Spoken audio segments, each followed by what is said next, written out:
Bismillah ar-Rahman ar-Rahim. Hello everyone and welcome back to the channel. Welcome to another stream. There is no football on this fine, lovely Tuesday. You get me? There is no Carabao Cup. There is no FA Cup. There is no Premier League. There is no Champions League. You know, there is no nothing. So we're here to give you the entertainment that you're all waiting for. You get me? There's so much for us to discuss. So much for us to talk about. We are going to be talking about Arsenal versus the PGMOL, versus the referees, versus the universe, versus Kai Havertz. We're going to be talking about Chelsea having 1 win in 7. Ladies and gentlemen, 1 win in 7. And speaking of 7, we're going to be talking about Man United. Amorim, has he turned the corner? There's a lot for us to unpack in today's stream. And wallahi, I love every single one of them in the background. I genuinely enjoy working with every single one of them. And it's this stream is going to be electric. You get me? Big up to Dwayne The Rock Johnson.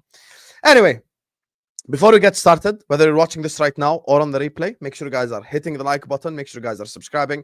And you guys know how these shows get. So I don't want to keep interrupting the drama and the arguments and the conversations to tell you to like and subscribe. Because there's 200 people in here. We're not even at 100 likes yet. See? There you are. So hit the like button and subscribe to the channel if you're yet to do so. Also, all the guys that are appearing on today's channel, on today's show, their channels are in the description. So please do give them a subscribe. Do show them some love because they've shown us love by joining us today and giving us their time. So I appreciate you all as well. If you go to subscribe to their channels and show them the same support, my amazing, incredible people. Joining us first and foremost, you get me, he's back from surfing all over Australia. He's back. You know, the tan is gone now. You know, 3 days of cold in Canada, and the tan is gone now. He's back to freezing. You get me? But the man, the myth, the legend is here. Martin is in the building. How are you, Martin? You're on mute.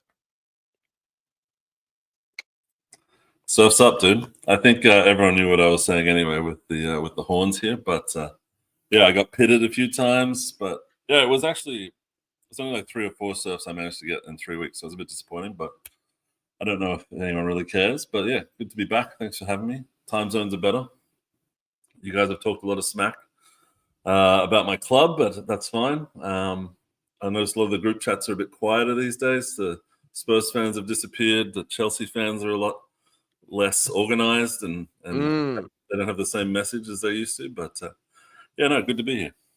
They do have the same message. This is all Sanchez's fault. So yeah, they all, of course, all have the same message. The messages have changed.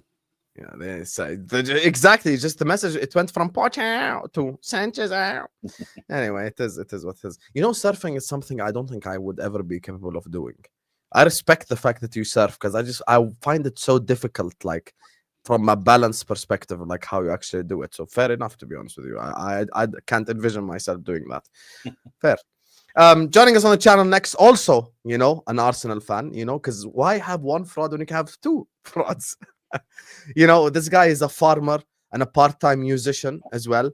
And he likes to create content and talk about the Arsenal whenever he can. You get me? I absolutely love working with this guy. His energy is unbelievable. Man, like TJ is in the building. Hi, TJ. That is a misnomer, rumor, fraudulent statement that you just made. I am a musician, yes, but I am not a farmer. Don't believe United Spurs of America. Don't believe anything that guy says ever, okay? That guy's so in the mud. He's worried about relegation, but he still has time to call me a farmer, whatever. But yeah, no, big up, everybody. I'm glad. Smash the likes if you're in the chat. Thanks again, Hussam, for having me on. And, of course, you're welcome. I know my presence is welcome and needed on this channel from time to time to speak the truth and remind you that leopards. Can you not say from time to time, like every time I ask you, you ain't busy? Have some shame. Like it's my fault. I ask you so regularly, and you're always busy. You're a fraud. To be fair, I was in New Orleans this weekend, so yeah, no, exactly. I was unavailable. I don't ask you 3 days ago correct. From time to time. Like it's hey, you know, yeah, no, sometimes like I'm a bad guy. Ask sometimes you every week I gotta almost. Sometimes I gotta leave the farm, you know, and get out. Like Jacob said it so convincingly, I had to be convinced. Yeah, well, Jacob lives in the middle of the desert at a foot of some mountains, so he, you know, what does he know? He doesn't know. That's true. You should never trust. He's Trevor Phillips. he's waving at the Mexicans. Like, this is what this guy does. He's a fraud. Anyway, but big up everybody. He is a fraud. Hey, shout out Trevor Phillips. Joining us next on the channel, his fingers have a 6-pack from just repeatedly clicking on the soundboard, not for other reasons. I know you guys have a dirty mind. You get me? Absolutely love working with this guy. You know, massive upgrade on all the Chelsea fans we work with, except Lewis. We have to respect Lewis, and he's an OG. The rest of them can hold that. Joining us on the channel is the man, the myth, the legend, Martial is in the building. Hi, Martial. How would I have a 6-pack on my fingers any other way? That one's I don't know how you can twist that one. That was a weird one. I'm not gonna lie. You guys are weirdos in chat. It was just a fly-by comment, and now people are thinking, how is it possible? See, you made. How is it possible to have a 6-pack on your fingers? Let me figure that out, because I would like to have some 6-pack on my fingers. You made it worse by doing. You gotta embrace it sometimes. It'd be pretty cool. Yeah, you just made it worse. I don't know if it would be cool. I feel like I'd be really intimidated to shake anyone's hand if they had 6-pack on all 10 of their fingers. Like, what the? Yeah, I don't know. But big up. Yeah, you could have something. I mean, you know what? I need to do one of those grip exercises. You know the grips that they put. This is proof I go to the gym with some. You know the grips that they put at the end of the dumbbells. Maybe I should use those. Maybe I have a 6-pack over here. Oh yeah, I got you. 6-packs and palms is wild. Oh my god! Like that is so wild. Audio recorded that, bro. That's just dude. Sometimes I take time out of my busy day of touching grass to come inside and actually record these things. Oh my days! And last but not least, frenemies forever. You get me? My biggest enemy and the biggest fraud I've ever worked with. But to be fair, we've actually, you know, I really think Matisse is the problem. This is my honest analysis, because like as soon as we stopped doing Battle of the North, we just stopped fighting as much. We stopped fighting. It's crazy. Like everyone just became chill with each other. Imagine when a battle ends, peace ensues. Yeah, but then you know, sometimes distance makes the heart grow fonder, Hussam. You guys are just getting along now. You know, That's true. All and those you can tell he's a singer. Yeah. Big up. Come on. I know, Matisse, you watch every now and then. Troops was the problem as well. This is right from Toka. Toka knows. Toka knows. It's not because when me and him do shows together, like even when I went on his channel and stuff, we're calm. So why specifically in that setting were we fighting all the time? But anyway, man like Flawless is in the building. Hi, Flawless. How are you doing? Big up, man. Blessings for the intro. Appreciate it. Big up the whole panel as well. Now, don't try to blame Troops on Matisse. It was you, man. You always picking fights. That's you, man. But hey, we get along now. Facts. You know what I'm saying? Go back and check all them streams from Battle of the North and back you again. Just throw me under the bus directly. It's not hey, it's what happened. You know these life. So me specifically, so I just fought myself. No. You was picking fights. You know what I'm saying? You know, like that's what happened. You throw a rock at me and I throw it back, and you be like, "Why you throw the rock back?" What do you mean? This guy. That sounds very familiar. But anyway, big up to you, Flawless. Big up, blessed for having me here, Sam. Appreciate it. Big up to Nafisa, who says snowboarding is amazing, though. I bet everything I have, you've never snowboarded your whole life, Nafisa. Stop doing this whole snowboarding is amazing. You've never done this. What the fuck? Don't hate him. Stay humble, eh? Stay humble. There's no way. That's such a curveball. I've never seen this picture. I've never seen this picture ever before. You already know the stream is gonna go off on a hitch. Oh my god. Oh, that is true, Nafisa. You do live in Minnesota, so you could have snowboarded before. Oh yeah, they definitely have snowboarding there, dude.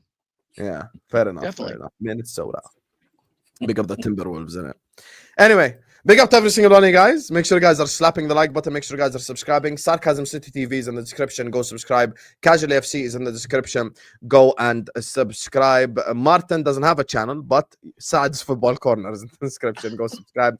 And go subscribe to TJ Warren's channel as well. It's also in the description. TJ Warren Actually, TV. can we change that? I'd like you to send people to Tunnel TV. I think they're like much better. Saad, he's a bit too much of a crying fraud these days. I don't want to send more people. Damn. Oh, okay. Damn. No problem. If you're watching, hold that side. Hold that. Okay, Yeah. hold that, son. I just put Tunnel TV. Just put Tunnel TV in the description as well. Go subscribe to them. So let's start off with Arsenal. I feel like there's so much drama involving Arsenal right now that I just have to start off with them. I want to go with TJ first. What's going on, TJ? What would you like me to say? What would you like me to start with, Usam? You want me to start with the whatever you want, PGMOL? because there's so much to like unpack. You know what? Why not? Yeah, let's talk about that. When I saw your thumbnail, I'm like, you know what? This is the perfect show for me because I have plenty to say about this fraudulent PGMOL, these fraudulent refs. The only thing's consistent about these refs is that they are completely inconsistent, and lately they have been consistently. I'm not gonna. Can I cuss?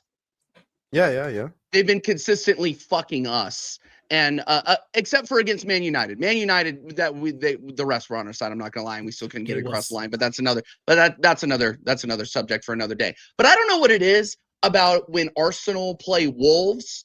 Like I just feel like Arsenal are being conspired against. And yes, it's gonna sound like I'm crying, but that red card against MLS this past Saturday was an absolute crime.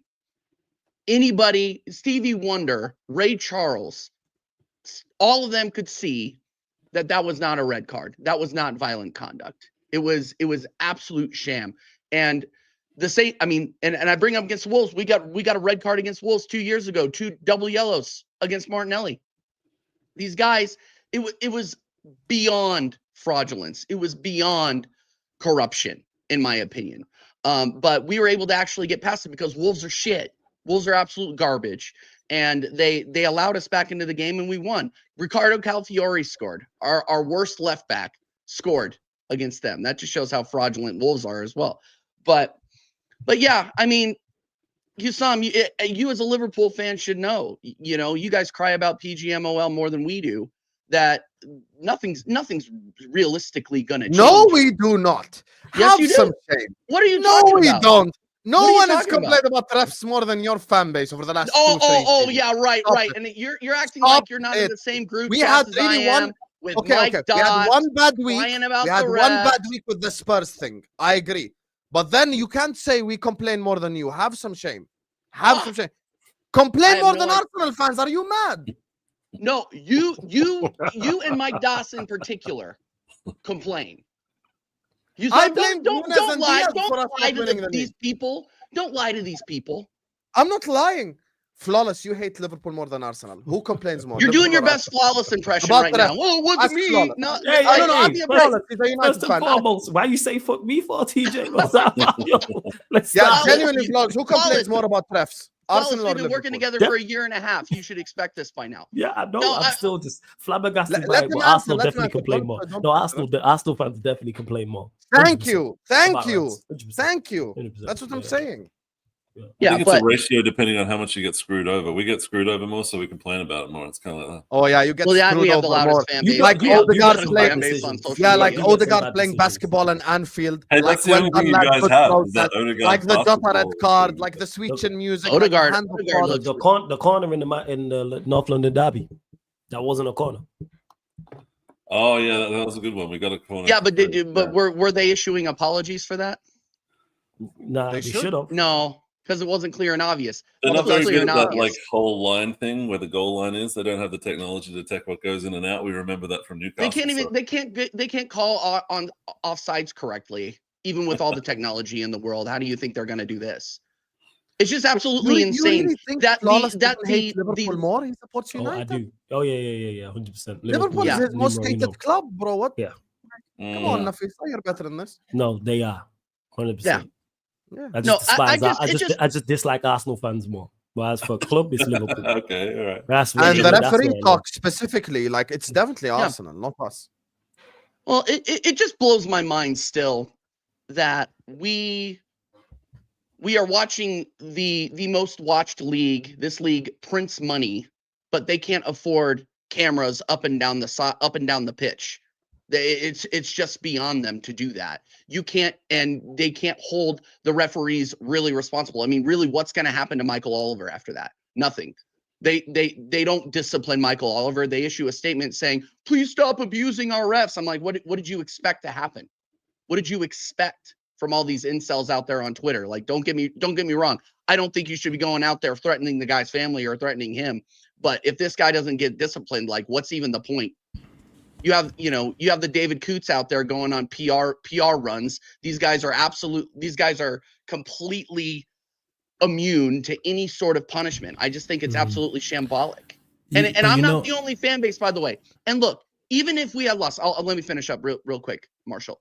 If we had lost as a direct result of that, I still wouldn't blame the players. I wouldn't blame the refs. I would blame the players because Wolves are absolute shit. But that was blatant. And you see it time and time again. Sorry, go ahead, Marshall, my guy. No, I was just gonna say, like, what's even worse about it too is that even if these guys do get punished, the punishment's not anywhere near as bad as one would think. Like Anthony Taylor had to, I think it was last year, he had to serve a punishment where he refereed in championship, had a howler performance in that championship match. He had a referee, and nothing came of it. So like even for punishment, his punishment, he did it wrong, and he didn't get a punishment for the punishment he served. So it's just like, I think there's a bigger issue here, which people don't like. It's one thing to say fan bases blame the ref more than others, but I think the issue is the refereeing, and we'd never actually get to like fixing that part. Like Michael Oliver, for example, he's seen as one of the best referees in England, right? But I think he's never given a penalty to Man City. I think he's never given them a red card. He like barely gives them yellow cards. Like if you look at the stats, it's like half as much red as cards. Arsenal. Eight red cards to Arsenal. 8. Yeah, but like I don't want it to be about an Arsenal thing. I just think that there's corruption in these refs. Some of it being subconscious bias, some of it being intentional bias, some of it being just, hey, fuck you, I want to be involved in this game. I'm going to put myself about. I'm going to get main character syndrome. So it's really weird. I don't know. It goes nowhere. I don't even complain about it anymore. As an Arsenal fan, I'm used to the refs being against us. Like it's been a thing since 30 years, like as long as I can remember. They've always hated us for different reasons, and we just have to play like we're playing against 12 men every time. I don't think complaining about it's going to do anything. Everyone just says Arsenal, stop crying. So I don't know. Yeah, but at the same time, though, it's like it's also the consistencies, right? Because we remember in the beginning of the season with the whole Declan Rice situation with Brighton, like impeding the game's flow and interrupting whatever it was, right? And now it hasn't come up. Now after the halfway through the season, it hasn't come up again since. No one else has been. And we've seen it does come up because you have it happened in the Wolves game. The ball got kicked away by a Wolves player. And it took a bunch of complaints for him to get yellowed up. Like they're just not consistent. And I'm not out here complaining about. I don't normally complain about the refs. I am complaining about that specific call. It was never a red. They had to rescind it, and I don't understand why they didn't take another look at it that day. Like that. They would have took another look at it. 100%. They would have taken another. But I don't think it's corruption. I don't think it's anything to do with being against Arsenal. Nah, I say this all the time about referees. People give them too much credit. They are just not good at their job. Facts. That's simple as what it is. It's like expensive sport in the world. Like the corruption of the referee is. How do you have the worst refs in Europe and make the most money? Because the FA are also incompetent as well. It's not it's not the true. FA. It's just It's just football. There's no association. They don't do anything. They don't. This has been going on for years. This is a new terrible refereeing decisions. Yeah, there will be stats where, all right, they don't give penalties or they don't give fouls or red cards or yellow cards against a certain team. That's going to happen, but they are inconsistent. They're incompetent. The only thing consistent about them is the inconsistency. They will consistent every single week in the Premier League. Terrible decisions are made. It just might not be in a main game. This is the only time where I've seen everyone pretty much agree as soon as the game was over that wasn't a red card. Because that's top of the charts in terms of horrendous and because decisions. In the same game, he didn't give a red card for a worse offense, the second yellow card for Neves. It's like, they're almost saying F you like directly to our faces. They're like, you can't do anything about it. We're going to ref you differently to other people. And they just... You hide behind the shield of incompetence when you just say, they're just really bad at their jobs. I even think it's hiding behind it. I just when people show you who they are, believe them. You're terrible. Yeah. Same way you, man, as an Arsenal fan base, don't rate Zinchenko. Marshall don't rate Sanchez. Hassan don't rate Nunes. Manchester United pick a player and a number. Why we won't expect players to be better? So therefore, why are we looking at it from referees? Because these are supposed to be the Haaland of refs, right? The top of the game. Refs. Yeah. Like, I don't know. It's not like a player thing where we have scapegoats. It's like you need to make it feel like it's a fair competition. Otherwise, people will just lose value in the Premier League. But you said it yourself. How long is it? You said yourself how long this has been going on for. You said as long as you can remember. You've been watching football a long time, and this has been going on. But I have a question, because I think also this goes with the consistencies, right? I saw on Twitter today there was an image of the tackle, right? And when you look at the still image, it does look like a red card, like a sending off. But when you speed it up, obviously the contact may have been high, but immediately it was like quick to the ankles and the rest of the foot. Do you guys think that makes a difference? Like what if it's grazing the area and versus like a direct just, foot? The problem is with that, Marshall, they pick and choose when to enforce the rules. Facts. That's where the issue lies. Because that same challenge will happen this weekend, and a red card won't be given. Because I've seen that challenge. I think Moises Caicedo do that challenge, and I'm like, oh my God, he's going to get sent off, and he doesn't get sent off. And then when you look at it quickly, it's like, okay, because he kind of grazes the area. Like, you see, if he had kept his foot there, it would have broken the, his shin in half, his leg in half. But because he grazes it and gets it off immediately, almost like, how players can instinctually just pull off, right? Quickly, if they realize like, oh no, I'm about to break this guy's legs. I don't know if that makes any difference as to that kind of call, if it's like a straight red or it becomes like a yellow or not a foul at all. Choose, man. Like you say with the challenges, like kicking the ball away, like stopping quick free kicks. Sometimes it's a booking, sometimes it's not. That's what annoys most football fans, is just the lack of consistency. There just needs to be no say like, we don't want to send players off. We don't want to, we don't want to give Kovacic a second yellow card because we don't want to ruin the game. But when it comes around to us, they can't wait for it. Like he only took a second to analyze that he wanted to give a red. It wasn't even like 3 seconds. And then the VAR is just like, oh, okay, well, he's sure. What are we going to do? We're not going to go against him. So the whole process is just I agree. I agree. The call was shambolic in a sense. Like, first of all, also considering where on the pitch it was, like it was like not even like one-on-one with the keeper. Like he hadn't gotten past the last man yet either. So all you people saying, "Oh, last man," no. Yeah, but because you guys are Arsenal fans, I just gotta cry more. I've seen someone else cry more. And it was Granit Xhaka under Arsene Wenger, where he did a cynical. That's a cynical trip, and then he got a straight red for it. And that's the only other time where I've seen it. So. Yeah, no, I get it. Hey, no, Mo. It's not about defending Arsenal. It's about me giving my honest opinion. You see, I ain't like you, Mo. You gassed up these Arsenal fans, and then when it all went tits up, turned on them and said, "See, you lot are not good enough." But when I said it, I was the bad guy. All right, cool. But shout out to Mo, man, my guy. Shout out, Mo. Yeah, this flawless thing will always be hilarious. I say so. You know what? It's because I'll say something. Mo will and I know Mo knows I am right, and I know he agrees, but he'll play devil's advocate. And then when it flips, and it's like, well, everyone's saying it, Mo will be like, see, and this, that, and forth on Arsenal. We had many back and forths, and I know he don't rate Arsenal. That's the craziest part. But hey, we move. But shout out Mo, man.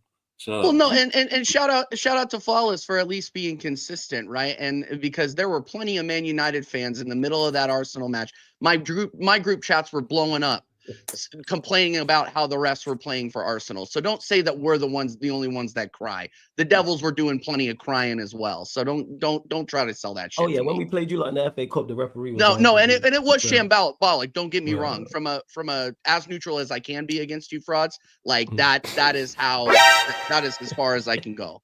But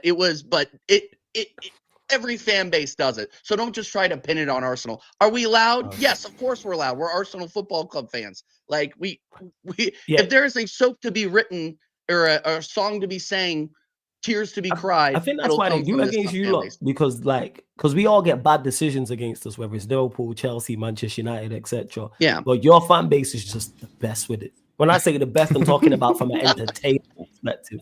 Like, it's corruption. The game should be abandoned. The refs are against us. I never said that game should be abandoned. Like, no, not you. I'm saying I see this on social, so I think that ties into it too. And I say this all the time. You have an hour and a half plus to impact a game. Don't blame the referees. The referees can give terrible decisions against Manchester United. We know that they're going to do that. Oh, there's a potential that could happen. However, you can impact the game. If we would have lost the game to you lot, that FA Cup tie, I wouldn't blame the ref. Blame my players. We didn't do enough. Manager Blame didn't do Delo. it. Blame the lot. Yeah. Blame To be the fair, lot. you Blame could talk about whoever. Havertz against Wolves as well. That's another topic you could. How about you discuss. finish your chances, mate? You finish your chances, and then it's not a conversation like that. But it's not. As I don't big even of want a to talk talking about. point. I've been anti Kai Havertz pretty much You the want to talk entire about time he's clinical here. Kai? Yeah, clinical Kai, 3 nailed on chances and puts him right into the goalkeeper or wide. Like this is not anything new, people. So, but I still have guys like Hooks in the Gooner Martin, Lounge is chat that one trying of the to sell him narratives to that me. we keep repeating about clinical Kai, or were we trying to tell you that it wasn't going to work out with Kai? Well, you guys said he was Marchverts or something last year, and then he kept Marchverts, scoring okay, past okay. March. But I don't know. It's like any Purple other patch like Havertz. center forward. They kind of come and go from their form, like Jackson, for example. It's a little reverse spinny-roo there. But look, Havertz, I don't think you'll get anyone trying to really dig him up right now. But how can you play that sound effect when even you laughed? Like at least No, play it without you laughing, you fraud. You laughed at his joke and then you played the cricket. How does that make sense? Because I had nothing to say. laughed. It's because I had nothing to say. He literally laughed and then he played the crickets. You're a fraud, man. You're a fraud. Martin is the same person that said we should sign Jokeras to bench him for Havertz. I still remember. no, I didn't say signing to bench There's him. no Don't way. I put those still words in my remember, mouth. mate. I still remember. No, What did I you say- said what that did you if say he for came, he you, might Martin? have to come off the bench. It's just because Havertz was scoring every game, so I don't know. It didn't make sense to bring Jokeras to come off the bench for killer Kai Havertz. Yeah, look, I need someone who's going to come in and score a goal in important times. Whether that's the start or the end of the game, I don't give a Joker is off the bench for Havertz. Yo. Look, he can rest on Kai that. Havertz. Hi, That's man. actually Yo, that's blasphemy. That's blasphemy, man. Why can't we just say, hey, you know what? Havertz ain't it. Look. You No, know that because you then we would phrased have that to wrong admit there, that we were Hassan. You're trying to wrong. Get me in trouble. Yeah, and it's okay. Is he an awful player? No. Can he be a part of your squad? Absolutely. Is he a killer number 9 for where Arsenal are trying to go? No, and he's never been that. That's why I didn't understand the whole conversation surrounding it. He wasn't good enough at Chelsea, and he's not been good enough at Arsenal. Don't mean he's an awful player. Doesn't mean he's terrible, but he's just not good he's enough pretty where you shit. are trying to go. He was pretty shit. No. Yeah. He's a squad player. He's a squad. Like, if you put him in the correct team, like, he could be a part of an Arsenal side to do something. I don't even know if he's a squad player. He's just a player. Man, he's Like, a squad player. He can They'll play put him in the- left back in Germany. Nah, Put him in he's a left mid squad player. here. 100%. He's a squad player. He'll get you, what, 12, But 13, Chelsea 14 fans goals. need him to be rubbish. Like, they have to make sure that they keep their foot on his neck. They haven't. No, we needed him to be good. No, We why? spent so much money on the player. Yeah. We needed him to be good, and he's so bad that we're like, we need to get rid of him. Yeah, I know, So but he now goes you off need to you. to be He's bad. continuing to do the same thing he was doing at Chelsea with That's you not what he guys. meant, Marshall. That's not what he the meant. craziest He's part saying you about it, want him to Marshall. be bad for Arsenal so bad. That's No, what I he know meant. that, but like, if he was ever a good player, he would have never been going to you guys. He would have stayed with us. Man was part of an attack that scored 38 league goals, and these lot went and signed him, and boy, he'd be good. You guys Make can it go make on sense. about Havertz right now, but he's one of our only attackers that aren't injured or sick or something. So, it's not going to change anything. Yeah. That's not a Yeah, flex. and Sassy's one of my defenders that's not, we don't hurt or play Havertz injured, right now. We're but playing, I don't like, want him. Nunes Like- is always fit, to be fair. Do you I would want rather him? play Martinelli in the 9. At least you have somebody that's like somewhat clinical in there and can finish a ball. Yeah, I don't Like know Kai, about you've never that. seen, unless it's against a League One opponent, you'll never see Kai Havertz score a clinical goal.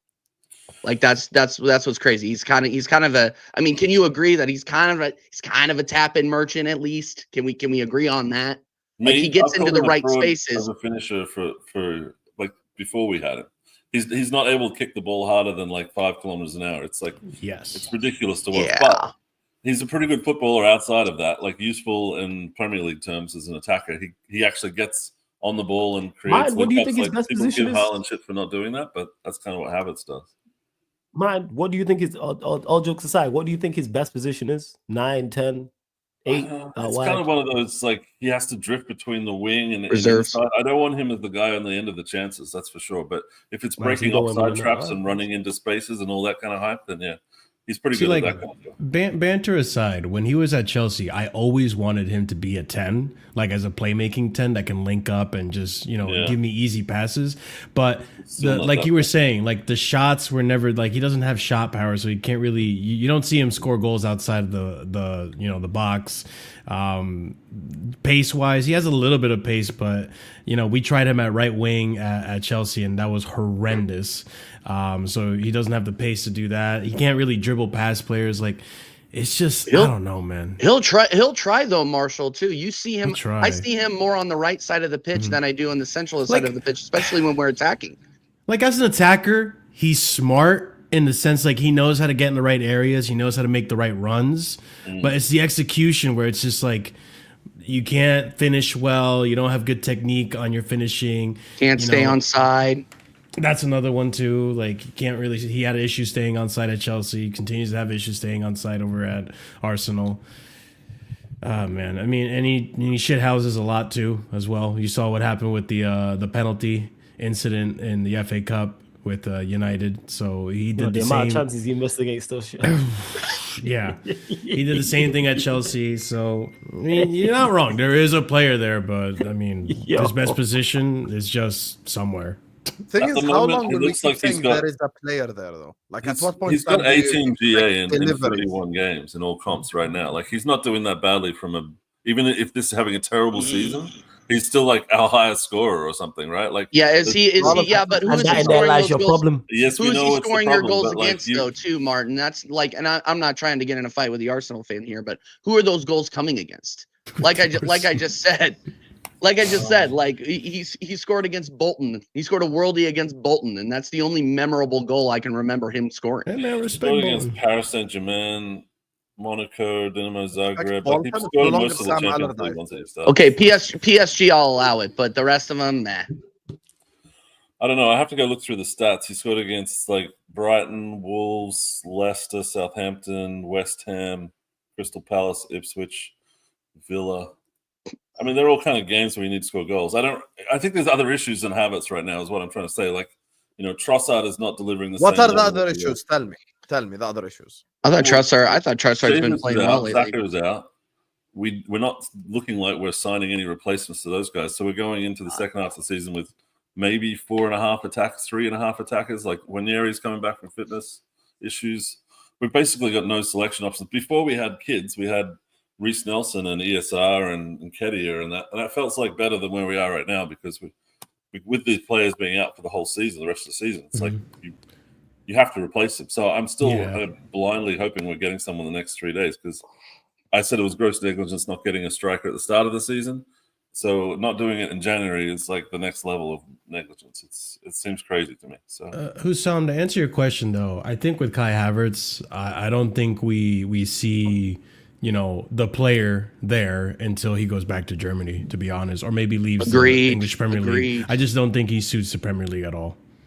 There was I was watching Shark Tank like 3 days ago, and Mark Cuban was talking to someone who was doing, like, had a tech company, and he's like, the problem with all like this tech companies is they keep telling you about what they will do and what they could possibly do, but it never comes to fruition. Like, it's an executional problem, and I think this is the issue with this Havertz conversation. I feel like we're gonna, and by the way, it's the same thing for Nunes, the same exact thing. I promise you, if this was a Liverpool panel and we were talking about Darwin Nunes, it'd be the same bullshit of, oh, there's a player there, he gets in position, he just misses the chances. If he could fix his clinical touch, but for 2.5 year period, Darwin Nunes did nothing but miss chances for Liverpool Football Club and had the odd moment here and there. They actually have two similar stories. The only difference is Nunes probably has more like pace and power and stuff like this. do you think Nunes does more off the ball than Havertz, or like defensive? Well, they're very similar. Nunes is very hardworking. Every Liverpool fan, even his biggest hater, will tell you he works like a dog. He works like a dog off the pitch. But when you look at these conversations, at some point in time, you're gonna expect execution. Like, at some point in time, like, even I'm gonna speak for Flawless a little bit here. Let's say like they sign, let's say Gyökeres in the summer, right? And he comes to Man United. Flawless is willing to give a guy maybe 5-6 games, okay, settle in, get used to the league, blah blah blah. But at some point in time, you're gonna have to see something to live off of. Like you're gonna have to see a specific run, even like a purple patch of like scoring in 15 games or something. Like show me something that I can go like, okay, I see a player there in Havertz, but I just don't see it. I genuinely don't. Last season, he did 14 and 16 yes. games. Yeah, that's Yes, what he had that's the best of him. Like, Yeah, but he that's just said, him. give me a purple That's patch. him. There's a purple That's patch. form is temporary, class is permanent. Because Arsenal are a good side and have good players around him, and Havertz has enough skill to produce good form. Yes, but however, that's the anomaly. Look at him at Chelsea. Look at him at Arsenal right now this season. He's had more seasons like this season than good seasons. This is him. He I'm just saying, I just didn't give me a understand purple patch. He's had a purple patch, and people. We have form. Yes, did but not what know I that. was about to say was even like kick on from that. There's no Season kick. starts. Of course. Arsenal don't sign a striker. Now the mantle is on you. Deliver, and he hasn't. That's the reality of the situation. And he's had chances to deliver. He's had chances to like show that he's the guy, and he hasn't done that. Whether it be games like the game against Wolves, I know you won the game, but like obviously he missed the game against Man United, the same thing. I mean, that game could have been over in regular time. Like you're given just Havertz scoring two goals, 3 goals, it's done. Same thing with the game against Newcastle, Carabao Cup, by the way. Guy misses a header from 3 yards out. Like this is the thing when I'm talking about at some point in time, we're gonna have to execute and show the world, okay, I'm here, I have arrived, and this is the goals, this is the delivery. He had a purple patch but didn't kick on from it. You get me? That's what I'm saying. So you have to just kick on and get to that level. And even if you don't get 22 GA every 21 games, even if you don't, but in the Premier League, if you score 18 goals, 19 goals, at least a goal every 2 games, fair enough. But he doesn't even do that at this moment in time. That's the issue. I don't think he hangs around in that striker position. Like he's rarely on the very end of things. He's too busy fucking around in midfield or out in the wings or playing link up with someone to be the guy that's really like the Dusan Vlahovic of just sitting there waiting for the tap in, right? So I've seen him stand there. I've seen him stand there plenty. Sorry, Martin. I've seen him stand there plenty. When we have whoever we have playing out on the wing, whether it be Saka, whether it be Martinelli, whether it be Winieri. When Odegaard and the winger are passing it back and forth, I don't see him making runs. I don't see him starting to be a danger. Like he doesn't really provide options unless it's delivered right to his head. Execution, right? Like we've seen he doesn't make the He's not creating anything, is what I'm trying to say. He's not. Yeah, but you're talking about application, not execution. Timing the run and working hard is application. Execution is, like the final thing. The final touch. Yes. Yeah. But I never saw him as a clinical person in the first place. Same with Jesus. They're separate to the actual getting the ball in the goal way too often for anyone to call them a striker. I don't think that. I think he came from midfield purposes, and he's kind of good at the right time in the right place against the right opposition. But I'm not putting him in my starting 11 if I can find myself a better striker. Yeah. So it's no longer Jokeras off the bench for Havertz. Hey, look, I'd take anyone right now. I was talking about Mateta the other day, just having hallucinations. But just give me a striker. I'm thirsty. People are talking about Evan Ferguson, dude. Like, Evan Ferguson, like he has barely played. You sound like me. Fuck. Yo, he sounds like me last year. Remember when I mentioned right now? Well, I'm just like, hey, just bring me anyway. Liverpool with a DM would be a similar analogy. I think you guys like a desperate. No, last season I actually wanted Mateta because of Nunez. Well. I swear. I wasn't Wallahi, serious. in January, you can ask the chat. I actually said, bring me Jean-Philippe Mateta. I swear to God. Wallahi, I said it. I swear I said it. I'm not even lying, bro. I swear. Wallahi al-Azim, I said it last January. You can ask people in the chat. They tell you. I wanted Mateta at Liverpool because I was just tired of Nunez, to be honest with you. So that's the thing. So with Arsenal, let's just end on this before we move on to the other 2 clubs on this panel. Title race. TJ, have you given up? Yeah, I gave up back in October. I still just being honest. TJ, what? I got you. Being honest. DJ. I'm just being honest. Look, we've had too many injuries. This manager doesn't bring in the right players or the players that will get us over the line. Yeah, it's peak for us, and keep that violin going, Marshall. You absolute fraud. No, it's just we've gone as far as we can under this manager, in my opinion, and I think the second place is where we're going to stay. He's like the guy that hits on the bus form, stop, and on you know, form, when we you could need to even get off drop the the bus. third. Like he hits it as soon as he gets on. He's like, "Fuck it, I want to get off this bus," and he's been slamming that button ever since. Yeah, exactly. Oh man, get off the bus. Martin, are you still on the title race bus? There's no other choice. You just keep going until the end of the season, then you reevaluate. What else are you gonna do? You can't give up right now. That's pussy talk. I respect it. You are with it. I respect it. You I gonna respect sink with the it. ship, But man. These guys stick to their guns. Hey, Martin, I respect that. You gonna sink with the ship, man. Yeah, man, I'm going down. Yeah, man. You know. The So stars you are gonna hit the aligning. bottom The of- stars are aligning. Yeah, you gonna hit the bottom of the sea, man, with the ship. Hey, Our bottom of the sea is now With second the last place. ship, It's it's right next like to it. chaos to us. So with the last shit right next to it, and the Maya gonna be back next season doing the same thing again. I respect that. That's hard. Wenger chilling down there with Ozil. I and the thought that was a mascot, shot bro. at TJ. What? I thought that was a No shot shot at to TJ. TJ. What Flawless just said. No, 100%. No, that's not a shot. I Because just said I you're respect what basically Maya's saying doing. TJ is not staying with the ship, essentially. No, TJ's the smart one, but I still respect the heart for mine. You know what I'm saying? Why would you stay on a sinking ship? You know what I'm saying? Wow. Especially me, I think can't we swim just and have all that. different. But Like, you know, it's not sinking. It's just a little bit of water. You know. You know what? When okay. It's just Martin, a when little somebody bit of water. this Okay, goes all right. this goes with Kai Havertz and Mikel Arteta as well. When somebody shows you who they are, believe them. Okay, that's when I started. Man's willing That's to when I take got the into tell, yeah, lifeboat. but man's saying it's not only a little bit of water. Okay, Martin was okay, but it's a little bit of water. It's just a little bit. Martin was the navigator on the Titanic, where he's just like, oh, it's just a scratch. Yeah, it's exactly. Yeah. I only a spilled little my bit, man. tea, and like TJ and everyone else jumped overboard. because Martin, they it's were not too late. Martin, it's not too late to swim out to the lifeboat, bro. I'm out here. It's okay. You know where to find me, that's too man. funny, I'll be the Kate Winslet on the. Yeah, you'll on the be door, like, you'll be on the back. floating. Beyond the door. Looking down. Leo's gone. It's just There was been- enough room on the door, by the way. There was enough room on the door. I'm a big man, you know. There's not a lot of room on this door.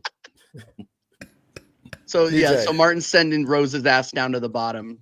Look, I don't think it's all chaos and doom and gloom, but I know that's the fashionable thing to do. Yeah. But you know, if you want that kind of content on YouTube, there's plenty of Arsenal fans that will provide the doom and gloom. But if you're looking for a ray of sunshine, a little bit of hope, I'm your A man. little bit of hope. And I don't have a channel, so find me around the places. TJ, you're Arteta out, just to double check, right? Yeah, I've been Arteta out for a while. But why don't you speak like it? I always think you're Arteta in. I don't. Here's the thing: is I don't beat the drum like certain other people because I feel like that gets old, and eventually I do want to talk ball and I do want to be as as objective as possible.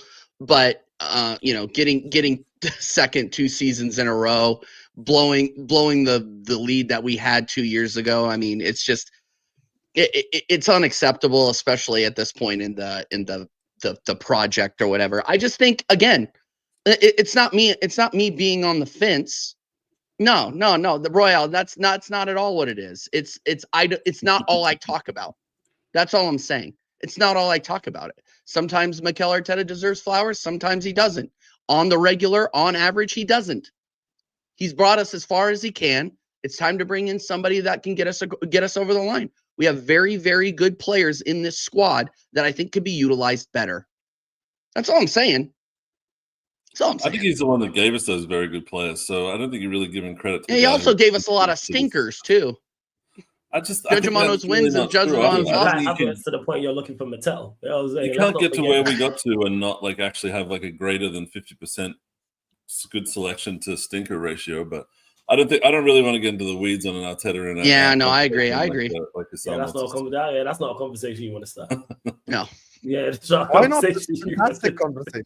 No, it's a fantastic conversation for us. Mine don't want to start that. You don't want to open that door. Yeah, Martin, door, it's just water. Martin, huh? Since you're on the ship, might as well tell us why. You don't open that door because we've all seen the picture of all his signings on it. Yeah, you don't want to see that. Yeah. I don't know. People complain about like $3 million signings and $1 million signings, and they're not really like big fails. They're just like little. How many of your big players? How many of your big signings do you think have been a success? Under Arteta or under under the Arteta since Wenger? No, under Arteta. Okay, because is that the sporting director like Edu and Raul and those since boys?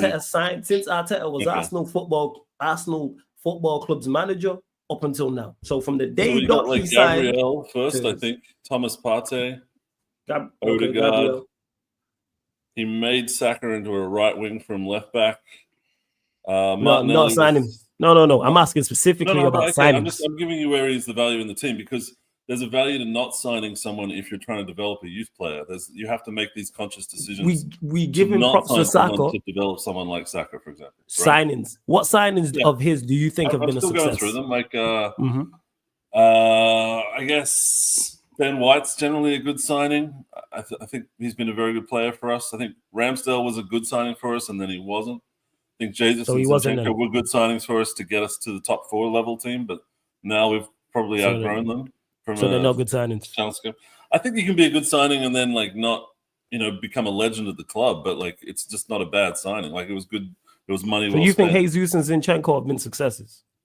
I do actually. I think that TJ, you think Jesus and Zinchenko have been successes at your football club? No, of course not. TJ? No. Like I mean, they've served their purpose. Maybe you can say. Well, they serve a purpose, and that's stressing me out. A one-night stand serves their purpose. What are we talking about? I don't know. It was like 18 months or so. What are we doing? Are we going to talk ball or are we going to talk ball, man? No, that's what Havertz serves his purpose for me. I mean, we won the Champions League. He spent 600. I'm actually trying to find a list. I'm trying to find a list actually. Go on, Caviar. Yeah, well, my whole thing is $1 million, and he's built a squad worth over $1 billion. From a financial standpoint, he's increased our revenue year on year by like 30 or 40% since we came 8th the second time. Fundamentally, he's doing things that are very good for the football club. So I think it's counterintuitive to be Arteta out. I think it's just that people find themselves backed into a corner because if you back something online and you make a big song and dance about it, then you get disappointed by your team, then you're only left with this place where you can be Arteta out and frustrated and blaming someone. And look, I think there's a lot of cross-blame there. There's like Edu who left from out of the blue. Like I think that feels more like a sacking than him getting a better opportunity. And I think that we've made mistakes in and around the team with some signings.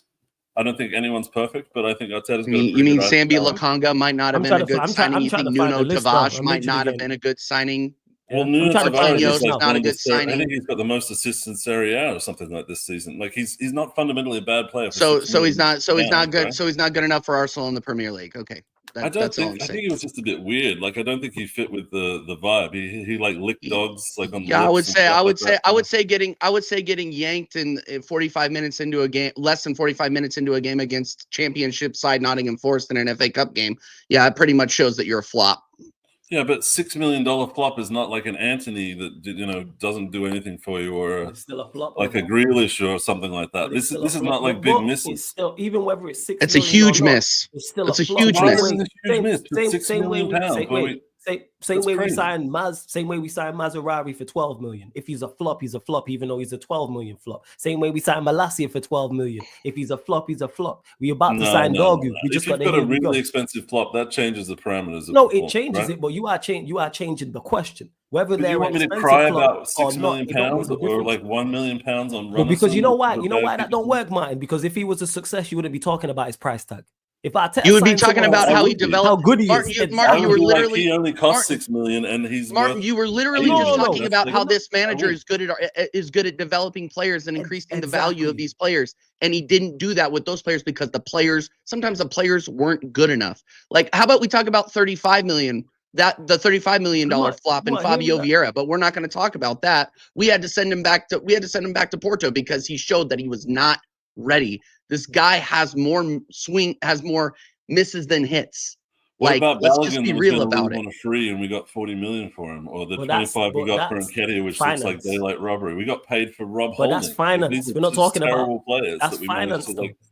What's That's that? finance. That's finance. We're not talking about finance. We're talking about him as a. Was he No, successful? but if you're for like Arsenal selling a football? player, if you increase their value and you sell them for more money, isn't that like a good decision? Yes, that's a good deal, but it wasn't a good signing. So It wasn't. If I sign a player for 20 million, what and if they're sell going to him leave for 40, free and it's- you convince them to stay? That's a signing. He signed them onto a new contract so that they had value and didn't leave. Did he for sign free. Balogun? Did he sign Balogun? Yeah, he did. He did. Balogun was Okay, gone. was and he took Balogun him a in success at December. Arsenal Football Club? We sold him for like 35 million plus a Was sell-on he- fee. Like All right, cool. I got that the is a list now. success There we for go. a youth I got the player. list. So here we go. So you think, Oh, boy. all right, David Rayo. You think Rayo was a success for you, look? I think Ray is a very good signing. Okay, Ray. One of the best Ramsdale? keepers in the league. Okay, Ramsdale. I think he was a very good signing for us too. So that's 2. Matt Turner. He was fine. I don't have big. He was issues. bad. Mostly a backup Was he keeper. a success? Was he a success? He was a backup keeper when he came, and he left as a backup keeper. So I don't Was know. he a success? I'm not even arguing No, against you. I I just don't want to know. know yes or no. No, No. All right. Runnison. no, definitely not. Matt Ryan. He was a 6 I forgot Matt Ryan played for us, Barely you know? played. I don't know. Who the fuck Nothing is Okay, Matt wrong. Ryan? you say we don't know. Okay, Ben White. I think he was a success. I think he's worth All more right, than cool. we bought him for. Yuri and Timber. I think he was a successful signing so far. Cool. Tomiyasu. Probably in the fail category these days. Cedric Suarez. Absolute fail. Gabriel. Success. Gabriel Magalhaes. Cool. Yeah, Gabriel Magalhaes. Best player on the team. Kirio. Fail, I would say. Pablo Mari. Fail. Austin Trusty. I don't know. Do a list was of such fails. a- I'm he trying to was tell Marshall. you he is. Hey, Martin, I'm not even here to argue against you. I just want to know how many of them you think have been a success. I don't even know I'm who just he trying is. to be honest with you. I think that I think he was a success because he was Okay, like 500,000 when we cool. bought him. We sold him for like 12 million a season later. Cool. More finance. Calafiori.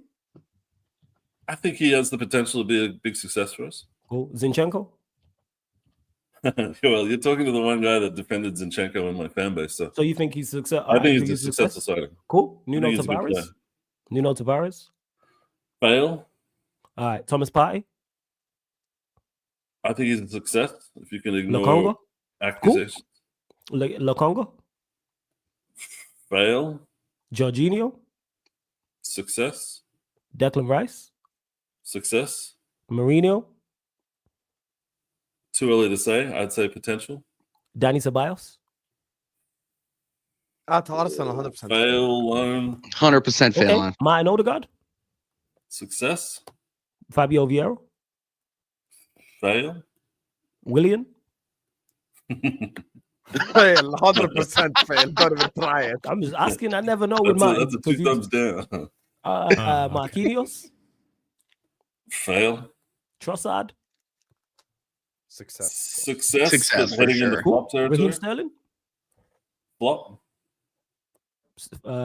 Gabriel You Jesus. even say fail, he said flop. Yeah, extra for Sterling. Jesus, I'd say, was a success overall, but I would have liked more. Kai Havertz. I would say it's kind of still borderline for me. I wouldn't call him a success, but I wouldn't call him a fail. Okay, so that's more fails than 60 successes. million. I think more success than fail, So but that's just you me. said more fails than successes. So if you add And up that's the being fails, the optimistic. value of the fails will be They're still fractional of fails. the successes. Value. Because if they were successes, what would you have won? Value. No, but I want to say something. Okay, let me be honest about this. Go on. I actually understand where Martin's coming from, Flawless. And I'll give you a genuine example. Go on. Nunes being a failure is way worse for us than Endo being a failure. Absolutely. Wallah, I'm actually being genuine right now. Well, Wanna know why? I was thinking about it as he was explaining it. I was actually listening to him and I understand where he's coming from. Because if you make like a 60 million, 70 million pound signing and they fail, you're in trouble. But if you make like a 2 million, 3 million pound signing and they don't work, genuinely, like literally no one gives a shit. Honest, on a real, genuinely, like honestly, no one cares. I'll give you a prime example. Federico Chiesa. Have you even seen him play for Liverpool? Like, What? have you even seen him enough this season? We signed him for 10 million pounds. absolutely. Had we signed Chiesa for 60 million pounds, completely different energy. Of course, completely. it's different energy. Well, I'd have Hamza on every ahwa. Where's Chiesa? Where's Chiesa? Yeah, of 60 course. million. So that's the thing. Like, it's not it's not a matter of you being an accountant. It's a matter of you just objectively viewing football from the perspective of if you make a £1 million signing and it doesn't work, that doesn't affect the club negatively, not just financially, because if you only paid 1 million to get him, it means you don't have that much of high expectations for him. I'll give you an example from the list you mentioned. Matt Turner. Martin's answer was actually a valid answer. He came in as a backup keeper and he left as a backup keeper. It's not a success. It's not a failure. It's just like, whatever. Okay, you came in, you were a backup, and you left as a backup. You get what I'm saying? What happens if he becomes their number one and balls out? Yeah, then he becomes an ultimate success. Yeah, then it's so we can't have it both ways in that. Yes, you're basically saying the Robertson story, which is signed for 3 million. Becomes the best. I'm not hearing a player signed for 10M. So it's of course there's worse failures. Having a failure who's 90 million and a failure who's 10 million, of course you know which one's worse. But however, Arsenal have had too many failures. That's why they failed as a club for the past 5 years. What are we talking about here? Why are we comparing? Okay, Maresca and Anthony. Your club, your own club. Maresca and Anthony. And Anthony's the Anthony one obviously affects your club negatively, not just from money, expectations, I'm saying. Of course. Because you expected Anthony to deliver at a certain level. But what's your expectation of Maresca when you signed him? Backup left back. He's a backup left back. It was, but the point I'm making is, let's say he wasn't good enough to be a backup left back, potentially. Of course, expectations are determined by price tag, but you can still flop or fail. Of course, it's easier to be a first choice player than a backup player. But if Maresca came in and was awful, guess what? I'd call him a flop, 12 million or not. Maz was 12 million. I understand. Maz has been very, very good for us this season. Do you think that it's possible for someone to be a success and then a flop, or a success and then someone you have to sell? Because I think Ramsdale for us gave us another level from our keeper, but he also showed us, I guess, where we can improve. The in-between guy, basically. Yeah, Ramsdale worked because Ramsdale, when he played for you, played well. He was. So you're saying that we got in a keeper, he got us to a certain position, and then we upgraded on that keeper. We did the same thing, by the way. Loris Karius was better than no. Interesting. Maybe we should look at doing that in other positions around the football club. That's all I'm saying. Like Ramsdale, if you said he's a success, I wasn't like, all right, he wasn't. Ramsdale and him. He had a job to do. He did the job. You're really quick, Hussam. You are really quick. Good job.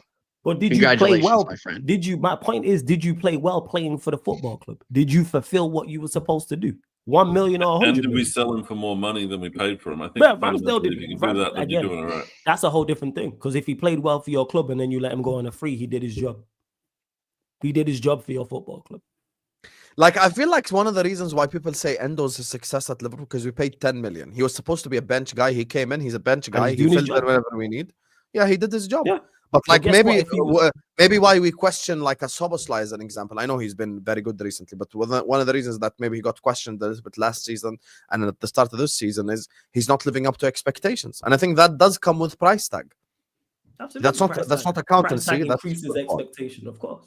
Of course, it increases. But if them 5 million, 6 million, 10 million, 12 million, 20 million pound players perform better, because that's the aim more often than not. When you're signing these players, it's for these players to be better than that. You're not signing a 20 million pound player to just be a 20 million pound player most of the time. Obviously, backup goalkeeper, that's different. But Endo, that's slightly different. But you're looking for players to increase, especially when they're younger. But hey, you should. I hear you. Okay, let me just do these super chats before we move on to talk about Chelsea 1 win in 7. You get me? Big up to every single one of you guys. Yeah, Poch out, Sanchez out. Make sure you guys are snapping the like button. Make sure you guys are subscribing to the channel. If you're yet to do so, please do give us a like button. It helps the channel out. Just close your live chat, hit the like button, continue to enjoy the show. This has been quite an enjoyable conversation. Big up to Nafisa, says snowboarding is amazing though. I need to remember you're from Minnesota. And then she says, hit the like button, everyone, and subscribe. Yes, make sure you guys are listening to her and liking and subscribing. And this was when we were talking about Michael Oliver. He was like, yeah, but when the Kovacic thing happened, he didn't want to be main character. This is true, to be fair. Kovacic should have been sent off. Yep. I still remember watching that, and I'm like, why the fuck did he not send them off? And Michael Oliver was the referee as well for like the Sweet Chin music on McAllister. I think I'm cute. And no, love it all. Call out the corruption because the refs will get complacent. Make sure media gets a hold of it because they never cover it. I'll be honest with you. It has been called out, Nafisa, this season. Like this season, the pressure I've seen on these referees has never been equal to any other season before.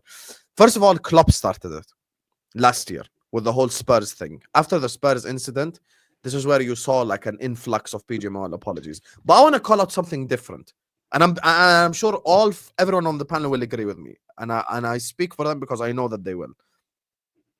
Okay, so Skelly gets sent off, right? I knew, and people in the chat will vouch, I said this 2 days ago, they're going to rescind the red card. I already knew they're going to rescind it. Here's my question. Video assistant referee, VAR is there. Why doesn't VAR just rescind it on the pitch right then and there, and then no one gives a fuck and life moves on? Like, hey, Michael Oliver, you made a mistake. It's not a red card. Just give him a yellow and keep it stepping. Okay, so why don't you just give him a yellow then? Like, that's the thing that always pisses me off. It was the same thing. Same thing happened when McAllister got sent off against Brighton last season at Anfield. It got rescinded after, but why didn't the VAR fix? Isn't the whole point of VAR to fix the errors of the on-field referee? So the VAR is checking, okay, is it a red card on Skelly? Is it a red card? Is it a red card? Oh, yeah, it is actually a red card because I don't want to make Michael Oliver look like a dumbass. Well, guess what? That's exactly what now, it is, by the way. Yeah, but now, that is exactly what it is. Here's the thing that they don't anticipate. With the apology and with the red card being rescinded, he looks like an even bigger dumbass now. They doubled down. Can we solve? Listen, they're going to the pub afterwards. They don't want to have that awkward conversation, Hussam. It's that simple. Yeah, the pub's in Thailand. Big up to John Jones, who says, let's be real. Arsenal fans saw that first half and how horrific they looked, so they want to shift focus away from that. Average 3 shots on target per game is spooky form. I didn't even know that. The shots on target average 3. Do you actually average 3 shots on target per game? That's actually disgusting. If you feel. Yeah, I want to know how many shots we have versus shots on target, and a lot of those shots. And a lot of those. Here's the things. A lot of those shots on target are coming off of Havertz's foot or head and right into the goalie's breadbasket. So it's awesome. It's great. I could tell. Dubai soon come. It'll be fun. TJ's had enough. I could tell. But yeah. TJ is just a nice guy, so he's sitting back and he's just observing. This is TJ in his observing era. He's just observing everything that's going on, and he's ready to unleash. I can sense. Look, it, you know. Look. You got to keep those agendas close to the vest sometimes, and sometimes you wear them on your sleeve. You know, you keep some out there, keep some in secret, right, Marshall? Wait, one more. Maresca out. No, we're not doing this. Big up to Spaceman Trooper, who says Partey, Gabriel, he's calling out flawless, I think. White, Ramsdale, Raya, Tibber, Calafiori, Odegaard, Havertz, just to name a few. Jesus and Zinni raised the level. This guy signed Anthony. Yeah, what does us have signing Anthony have to do with Arsenal failing in the transfer market? But hey, lovely deflection, man. We want more trophies in the last 6 months than you have in the last 5 years. But here we are. You know what I'm saying? Here we are. Brutal. Actually, not even 6. Sorry, it might be 9, 10, but something like that. Whenever it was, what was it? May? Was it May? Hi. So last you do the math, my guy. How's that? On the Anthony thing, I was thinking about this when he sent the super chat originally. Could you genuinely make the claim he's the worst Premier League signing ever, and no. It have a case? Højlund's worse. Højlund's worse. What are we talking about? He said, no, my other player is actually worse. Højlund's worse. There'll be other signings that are worse than Anthony, but Højlund is worse. 100%. I think Richarlison 60 million was still one. I think there's recency bias there, flawless. Who for 60 million? He's the worst striker in the league, Marshall. Yeah, but Anthony for 80 million. Yeah, but Højlund, you know how much was Højlund? Okay, but flawless. Here's the thing. When it comes to Højlund, the one thing I will say, at least he scores goals in Europe, so you can give him like 1 point out of 10. And he's got a good celebration. Anthony has 0 points out of 10, in my opinion. So does Højlund. He's the worst striker in the league. Fair. Name a worst striker. I like Kai Havertz. Kai Havertz is better. I promise you, Højlund is going to score against Steaua Bucharest. Watch this space. Yeah, cool, man. Me and you could score against Steaua Bucharest. What are we talking about, man? Like, we're gonna have an honest conversation or not have an honest conversation. Steaua Bucharest. No disrespect. Like, they don't have people, you know what I'm saying, supermarket attendants and librarians and electricians playing for them, man. Come on, man. What are we doing? Big up to Abdullah, says Chelsea's dross is being exposed, which is good. And speaking of Chelsea dross, this is the perfect segue. Why are you smiling, Mr. Soundboard? Why aren't you playing soundboards anymore, huh? Play something. Play something me, for yourself. Sometimes I cope with Yes, bad feelings by just Let's smiling go. through He it. knows. Because if He you knows. don't laugh, you cry. And Okay, that's I don't I don't want to cry. cry on your channel. Yeah, I don't want you to cry. I don't want you to cry. Listen, Marshall, first of all, guys, like and subscribe as Nafisa and everyone, all the mods. I see you guys pushing for it as well. Let's get the likes up early. Not early, late, because we're an hour in, but make sure you guys are liking anyway and subscribing. Marshall, 1 win in 7. What the hell? Yeah, tell me about it, man. What the hell? Yeah, it's not been good, guys. I was saying early onset, we're not in the title race. You try to peer pressure me into saying we were in the title race. I told you we're not in the title race. And then December happened, and all of a sudden, everything I said happened. We're like, we need to get past December. Boxing Day comes around, we got boxed up. We didn't make it past December in good form, and things started to capitulate. We had a few key injuries that clearly affected us. I think Fofana being injured was the beginning of a downfall there, because it turns out the backups that we have aren't good enough. We're looking at Jackson's form drying up, and we don't have a backup for him because Nkunku either doesn't care or doesn't suit the system, or both.